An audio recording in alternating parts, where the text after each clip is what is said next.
অজু ভাঙ্গার কোনো কারণই নেই। অজুটা করে বাইরে হইছেন, অজু ভাঙ্গার কারণ দেখা দিছে। কোন রকম কষ্ট করে নামাজে গেছেন, আল্লাহু আকবার, সারা দুনিয়া চিন্তা সব। ভাই বলেন বলেন বলেন বলেন বলেন। এমনও হয় 2 রাকাত পড়ছি নাকি 1 রাকাত, নাকি বসছি না বসি নাই, তাহিয়াত পড়ছি না পড়ি নাই, হয় হয় হয়, বলেন বলেন, হয় হয়।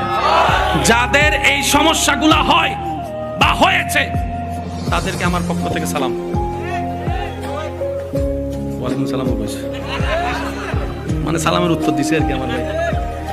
জোরে বলেন, তাদেরকে আমার পক্ষ থেকে সালাম। কেন? এতদিন আপনারা এই বিষয়টা নিয়ে মন খারাপ করেছেন, কিন্তু মন খারাপ না, এটা খুশি হওয়ার বিষয়। শয়তান সে ঘরে হামলা করে যে ঘরে ঈমানের আলো আছে, ঈমানের আলো আছে। শয়তান আপনাকে জ্বালিয়েছে, তার মানে প্রমাণ এটাই হয়েছে আপনার ভিতরে এখনো ঈমান। আর একজন মুসলমানের জন্য ঈমানের চাইতে বড় দামি সম্পদ কিছু হতে পারে। শয়তান জীবনে কোনোদিন আবু জাহেলের গুতাই নাই।